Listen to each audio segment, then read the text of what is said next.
మన పక్కన ఉన్న బంగ్లాదేశ్లో ఏం జరుగుతుంది బాస్? అక్కడ సీన్ చూస్తుంటే నిజంగా బుర్ర తిరిగిపోతుంది.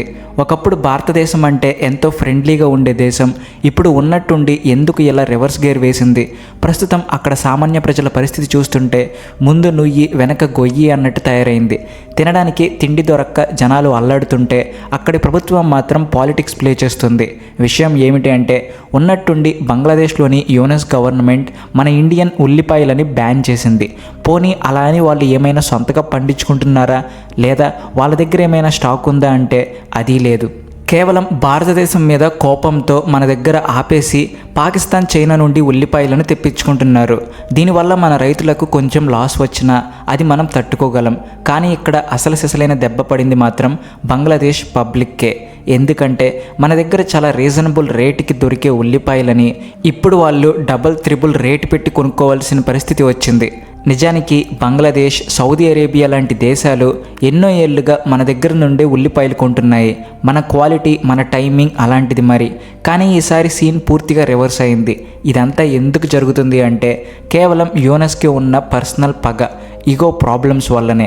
అక్కడి ప్రజలు కడుపు మాడుతున్నా పర్లేదు, కానీ భారతదేశం మీద మాత్రం ప్రతాపం చూపించాలనుకుంటున్నాడు.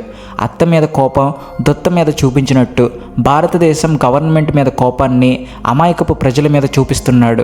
సెప్టెంబర్ నుంచి మెల్లమెల్లగా మన ఉల్లిపాయల ఇంపోర్ట్స్ని తగ్గించేశారు. దాంతో అక్కడ మార్కెట్లో రేట్లు మండిపోతున్నాయి.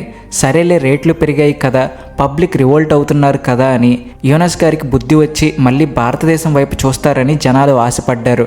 కానీ ఎప్పుడైతే భారతదేశం షేక్ హసీనాను అప్పగించడానికి నో చెప్పిందో యూనస్కి ఈగో హర్ట్ అయ్యి వెంటనే ఇంపోర్ట్ పర్మిషన్ టోటల్గా ఆపేశారు.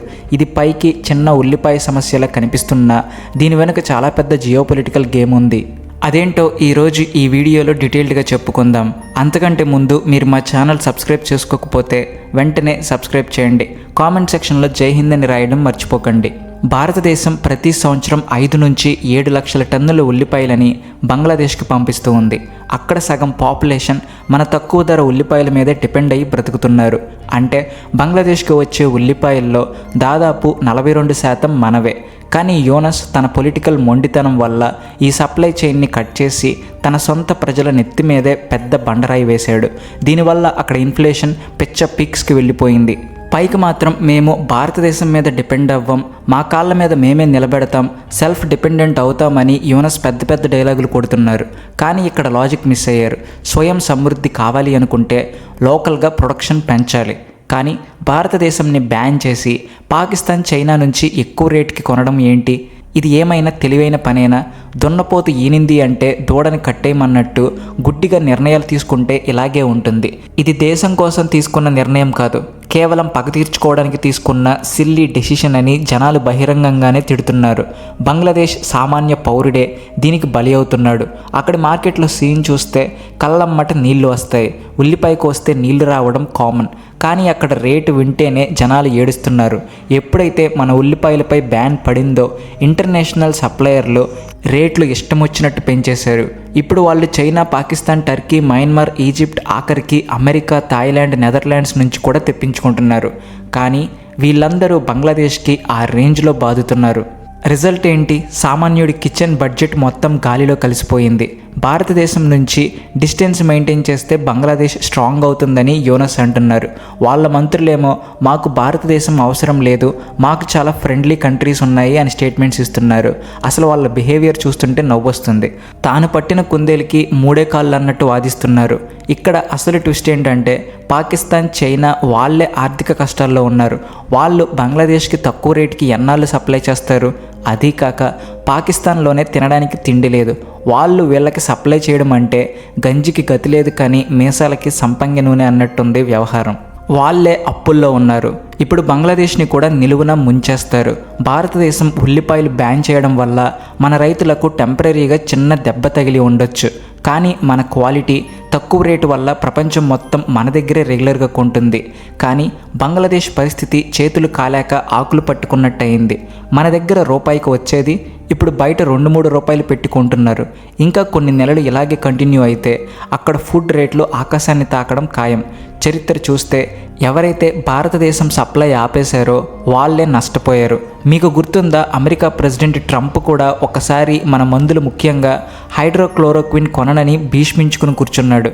కానీ నెల తిరిగేసరికి సీన్ అర్థమయ్యి మనసు మార్చుకోక తప్పలేదు. సేమ్ సీన్ ఇక్కడ కూడా రిపీట్ అవుతుందని యోనస్ మళ్ళీ భారతదేశం గుమ్మం తొక్కక తప్పదని ఎక్స్పర్ట్స్ అంటున్నారు. పాపం సామాన్య జనాలు ఈ ధరలని ఎక్కువ రోజులు భరించలేరు కాబట్టి ప్రభుత్వం త్వరలోనే దిగివస్తుందని వాళ్ళ ఇగోని పక్కన పెడతారని అందరూ ఆశిస్తున్నారు. మరొక వైపు భారతదేశం మాత్రం చాలా మెచ్యూరిటీగా రియాక్ట్ అయింది. పాలిటిక్స్ని బిజినెస్ని కలపకండి, దానివల్ల మీ జనాలే నష్టపోతారు అని క్లియర్గా చెప్పింది. అయినా సరే వినకపోతే మనం ఏం చేస్తాం?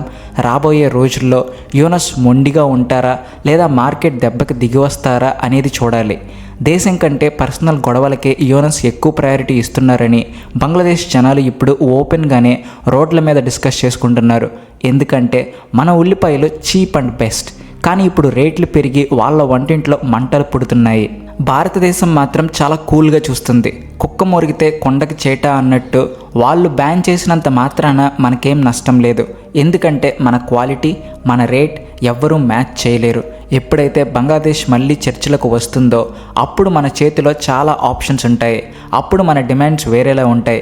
యోనస్ ప్రభుత్వం ఎంత మొండిగా ఉంటే బంగ్లాదేశ్కి అన్ని కష్టాలు తప్పవు.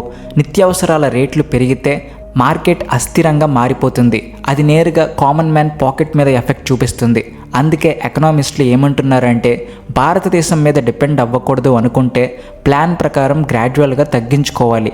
అంతేకాని ఇలా ఒక్కసారిగా సడన్గా ఆపేస్తే మొత్తం మార్కెట్ షేక్ అవుతుంది. చివరికి పరిస్థితి చెయ్యిదాటిపోయాక కలకాలం దాయాదుల పోరు కడుపు మంటకే అన్నట్టు భారతదేశం లాంటి నమ్మకమైన పొరుగు దేశం లేదని తెలిసొచ్చాక వాళ్ళు మళ్ళీ వస్తారు. అప్పుడు భారతదేశం పాత కండిషన్స్కి ఇవ్వాలా లేక రేట్లు పెంచి ఇవ్వాలా అనేది మనం ఖచ్చితంగా ఆలోచించుకోవాలి. ఎందుకంటే సరైన టైంలో తీసుకునే నిర్ణయమే భవిష్యత్తు రిలేషన్స్ని డిసైడ్ చేస్తుంది. బంగ్లాదేశ్ ఎకనామిక్ డేటా చూస్తే మైండ్ బ్లాక్ అవుతుంది. వాళ్ళకి ఏడాదికి 10 నుంచి 12 లక్షల టన్నుల ఉల్లిపాయలు కావాలి. అందులో సగం ఇంపోర్ట్స్ మీద నడుస్తుంది. లోకల్గా పండేది సగమే. అంటే సింపుల్గా చెప్పాలంటే భారతదేశం హెల్ప్ లేకుండా వాళ్ళు ఆ గ్యాప్ని ఫిల్ చేయలేరు. ఇప్పుడు భారతదేశం లేకపోవడంతో వేరే దేశాలు ఈ గ్యాప్ చూసి ఇదే అదునుగా ఎగుమతి రేట్లను 30 నుంచి 40% పెంచేశాయి. ద్రవ్యోల్బణం ఈ 10 ఏళ్లలో ఎప్పుడూ లేనంతగా పెరిగిపోయింది. సామాన్యులు ఈ బాధలు ఎక్కువ రోజులు భరించలేరు. ఇది క్లియర్గా కనిపిస్తుంది. మరొక వైపు భారతదేశం కూడా స్ట్రాటజీ మార్చేసింది. మనం ఎప్పుడు ఒకరి మీదే ఆధారపడి ఉండం కదా. Middle East, Africa, South East ఏషియాలో కొత్త మార్కెట్లను పట్టుకుంది మన గవర్నమెంట్. లాస్ట్ ఫైనాన్షియల్ ఇయర్లో భారతదేశం సుమారు 1.8 మిలియన్ టన్నుల ఉల్లిపాయలను ఎగుమతి చేసింది. ఇప్పుడు వియత్నాం, శ్రీలంక, మలేషియా, యుఏఈ నుంచి డిమాండ్ విపరీతంగా పెరుగుతుంది. సో సింపుల్గా చెప్పాలంటే భారతదేశానికి ఇక బంగ్లాదేశ్ మార్కెట్ అవసరమే లేదు.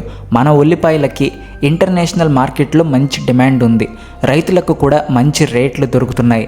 బంగ్లాదేశ్ తీసుకున్న ఈ రాంగ్ స్టెప్ వల్ల భారతదేశానికి పెద్దగా వచ్చే నష్టమేమీ లేదు. కానీ వాళ్ళు మాత్రం కుదేలైపోతున్నారు. మరి ఉల్లిపాయల ఎగుమతి విషయంలో భారతదేశం బంగ్లాదేశ్తో ఫ్యూచర్లో ఎలా డీల్ చేయాలో మీ అభిప్రాయాన్ని కామెంట్స్లో చెప్పండి. వీళ్ళు మళ్ళీ వస్తే మనం హెల్ప్ చేయాలా లేక వాళ్ళ దారి వాళ్ళని చూసుకోమనాలా? వీడియో నచ్చితే లైక్ చేసి షేర్ చేయడం మర్చిపోవద్దు. ఇలాంటి ఇంట్రెస్టింగ్ అప్డేట్స్ కోసం ఛానల్ని సబ్స్క్రైబ్ చేయండి. జై హింద్.